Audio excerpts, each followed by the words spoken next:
Coming up on World's Greenest Homes. We're off to Scottsdale, Arizona, learning how the locals stay cool. Listen to a lot of Miles Davis. And a secret hideaway. Look at this thing. I mean, that's recycling at its premium.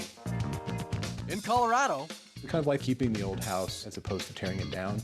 a remodeled home that lets the outdoors in. And then to Toronto, where concrete is king. Once it was a theme, we decided to keep going. Plus, time to get something off my chest. My experience with architects, I can never get a hold of them. Well, that's because we don't answer if it's the builder calling. Join us as we visit the world's greenest and most extraordinary homes on the planet.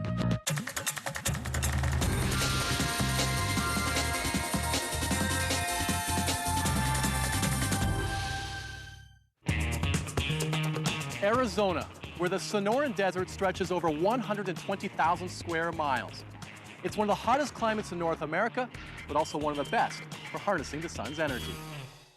Cave Creek is only 10 miles from downtown Scottsdale, but this place is as remote as it gets.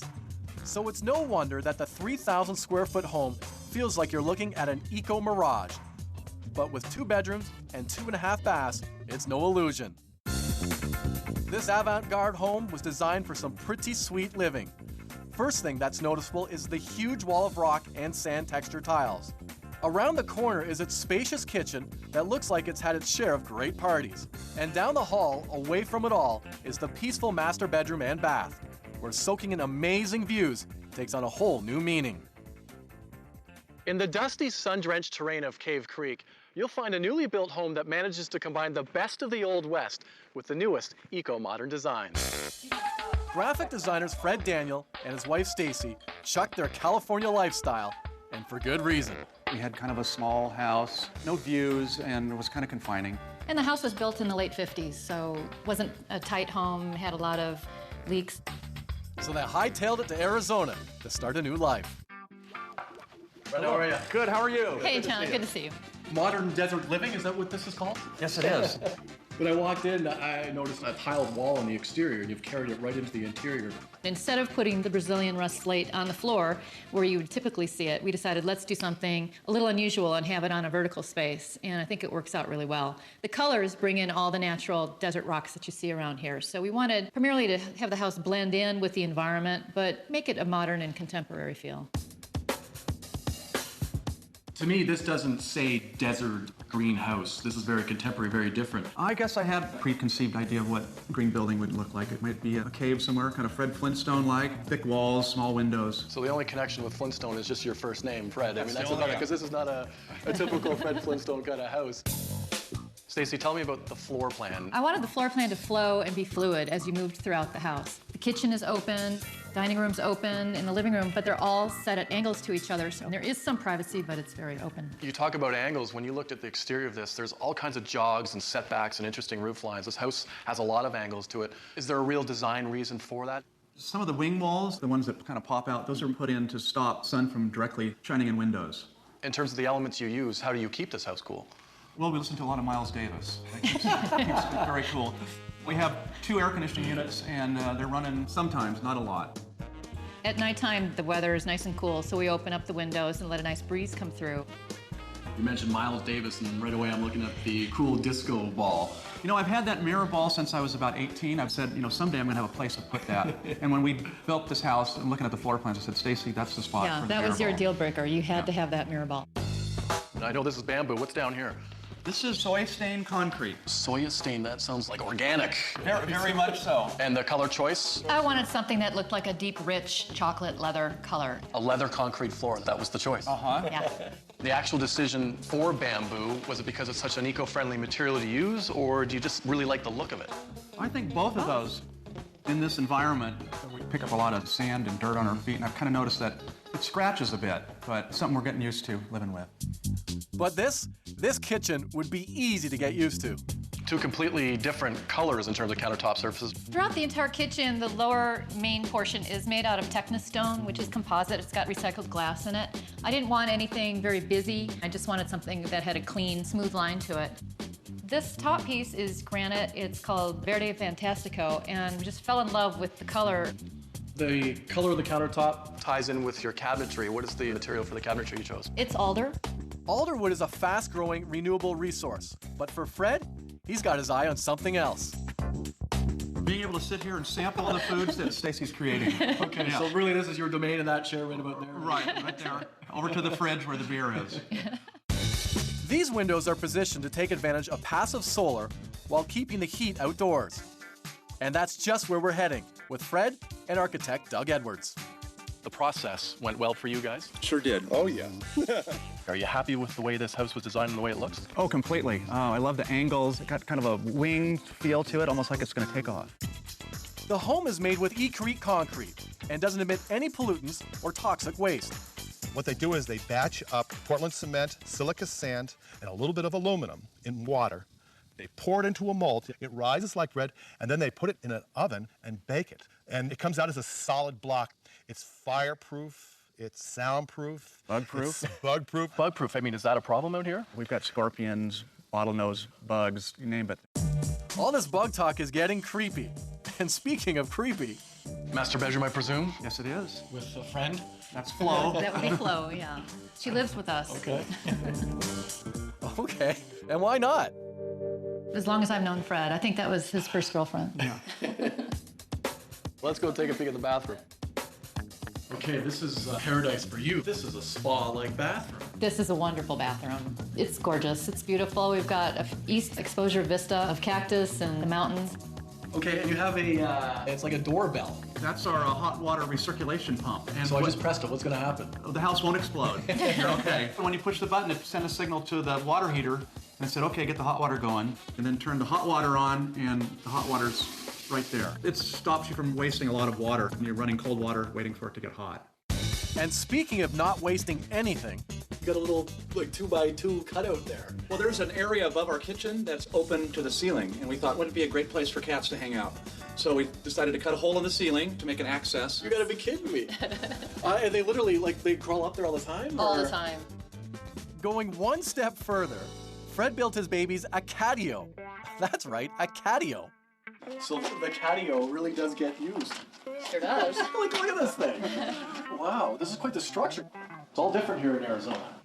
Fred, you actually designed and built this? I did. I built it out of a lot of recycled material. The screens you see on the front are from a department store we use for displays. And some of the wood I got from this building site. They were scrap pieces. I mean, that's recycling at its premium right here. And the cats would agree. Right. It's a work of art that we get to live in and enjoy, and it's just a wonderful thing. Stacy and Fred have succeeded in creating a live-work oasis that provides many of life's luxuries while keeping in mind the basics of eco-friendly living.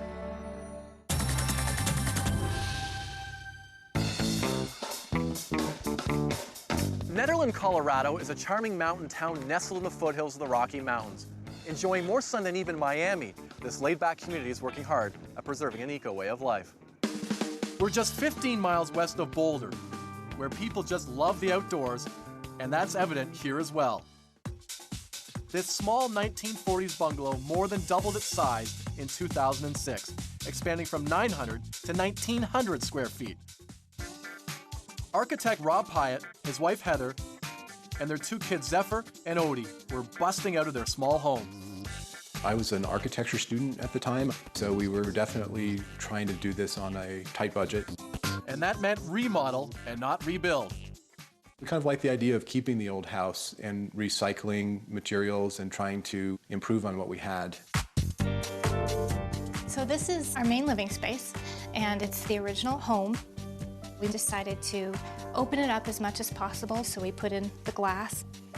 The ceiling, you can see it's a vaulted ceiling, and it gives it a much more spacious feeling. This was our original kitchen, which was very small. We decided to make it the entry and redo it. We opened the upper windows and we vent out the hot air in the summer. This is a really efficient and effective method of cooling down the house.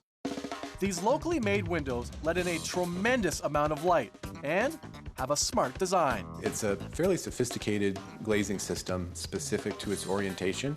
We have south-facing glazing that allows some sunlight in. We have west glazing, which blocks UV, and we have east, which is kind of a combination. And when they're not admiring their windows, they head to the kitchen.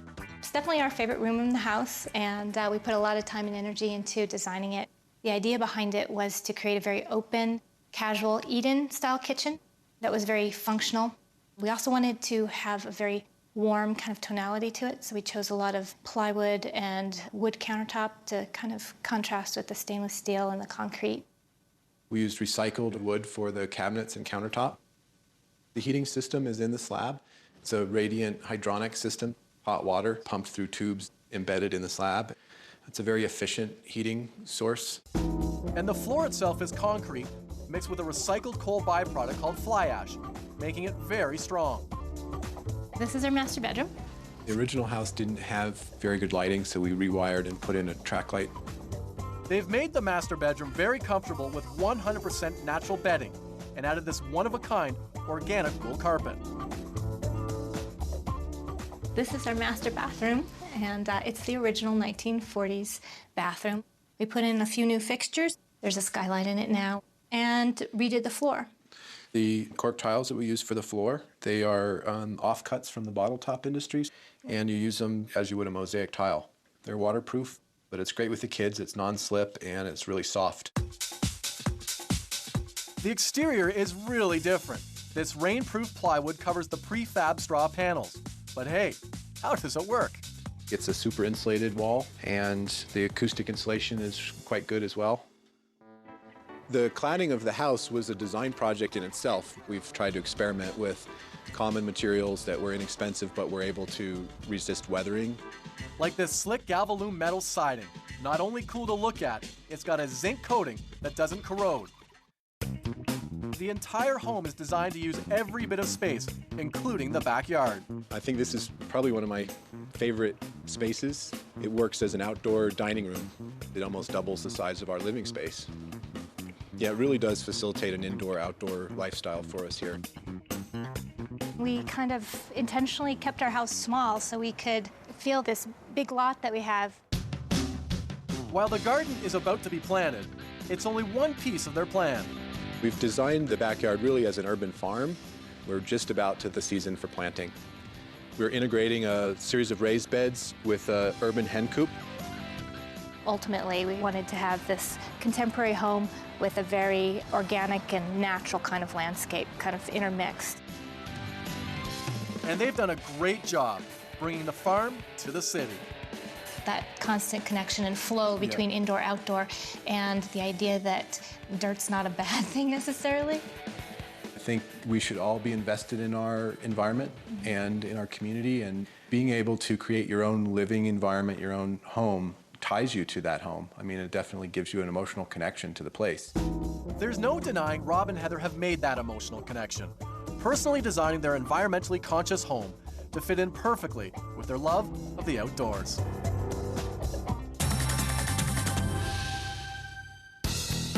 Toronto. It's one of the world's most culturally diverse cities and is home to many distinct neighborhoods that proudly maintain their ethnic identities. This city is one of the cleanest and trendiest places in Canada. Little Italy is a hip and happening urban neighborhood where a mix of old world values and new world thinking live comfortably side by side. It's a perfect place to build a prototype green home on a tiny urban lot. The area may be small, but with 3 bedrooms, 2 baths, over 2,400 square feet, this house is anything but. It's a modern home that features a big, bright, contemporary living space, and the upstairs is just as awesome. A cool, cozy den, and what a place to sleep. A master bedroom, which looks over one of the home's most fantastic features, a 2,000 square foot green roof, and a big, beautiful back patio. And who's behind it all? Husband and wife architects Dean Goodman and Jana Levin. The spaciousness comes from the volume, like high ceilings, and part of it comes from the openness of the house and its connection to the outdoors. When I wake up every morning, I always check and see if there's bees or butterflies or birds, and I love that. Dean, how are you doing? John, nice to see you. Now this is urban living at its best. For sure. Okay, so this is the main floor of the house. It's one big area, dining room, kitchen, and study and living room. Why the open concept feel? Partly it's about light, so we wanted this big skylight. So the whole center of the house is lit, and we wanted the big windows at either end. The windows are double glazed, argon filled, keeping the heat out in the summer and letting it in when it's freezing. Tell me about the advantages of the concrete and why you guys chose this surface. And in winter, when it heats up and it's cold out and you're walking around on bare feet on a warm floor, it's like being in slippers. When you leave during the day then, I mean, how do you maintain a comfortable heat so when you come home that you're not extremely cold? The floor is on a thermostat, on a programmable thermostat, so if it goes down too low, it just comes on. We also have the stove, which is a really high efficiency wood stove. We keep the house actually quite cool and then light the fire because you can actually get hot. A dominant feature here is this long countertop table. All of this is reclaimed fir. It's reclaimed out of the Ottawa River. I love fir. I think it's a beautiful wood. I love the color of it. We're not very formal, so we didn't need a formal dining room. We wanted a dining room that was by the big back window, so you really feel like you're sitting in the garden. Now this is like the heart of urban living, isn't it? When you can see everyone's backyard, see what everyone's planting, growing. See what everyone's having for dinner, yeah. What was the landscaping plan out here? I guess there were a couple things. One is to make sure that we had at least one large tree right on the back of the house. It's a maple tree, so it's going to grow large enough to really shade the whole back of the house. Very low maintenance there? Very low maintenance, and all the rest of this is really ground cover, trees, and a bit of area for vegetables, because we do plant vegetables all in here.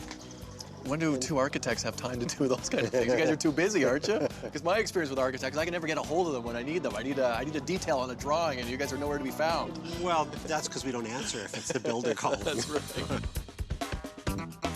What are you doing with your rainwater? All of the water from this whole end of the house comes down through a pipe here and then ends up in the garden over here. Right. And in the front goes down into the garden as well. So you're taking a great advantage of just rain and watering your landscaping. Yeah.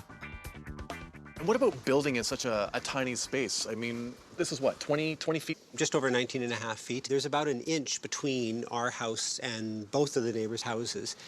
Downtown living is about density. So it is detached, but the houses touch.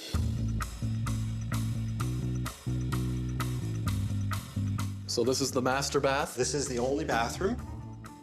But what a bathroom. Open concept shower, clean white palette, and again, like the rest of the home, there's concrete everywhere in this house, including your tub. Concrete on the tub. Well, once it was a theme, we decided to keep going. The thing about the concrete in here, again, it's heated. But the shower, like what's really nice is so you step out here and it's concrete. So who cares if a little water gets on the floor? What about other design choices in here? This is actually an old desk we found. We just recovered, just put on new P-lam on it, and then just bought a sink and stuck it on it because we needed a vanity of some form. And what a great way to do it. I mean, you're reusing something that you found. You have to be creative and you have to allow a bit of quirkiness. Final floor is the top floor. And this is the entrance to the master bedroom? That's right, to the master bedroom. What we really wanted was that the bedroom was kind of the end of a route. It's kind of like going up onto the roof. That was always the way we thought of it. Yeah, when you say going up to the roof, like that is the roof. That is the roof, and that's really what we wanted. So when you're lying in bed, I mean, that is your view, right? Like you're just looking at the grasses. Exactly, there's grass and of course, I forget all the names of the plants. There's one that's really purple, that's lavender. Lavender, okay. It's beautiful. What about the choices of the actual plantings? Do you have someone do that for you, or landscaper? Landscaper, yeah, because that's not part of an architecture. Some people are really good with plants. I'm not. And Jana? No, she's not either. In fact, we seem to kill many plants. And the benefits: insulation for your roofs, it keeps your house cool. There probably isn't a lot of knowledge out there for some people. They just don't realize how many benefits a green roof really has. Yeah, I think it's true. It's becoming more so.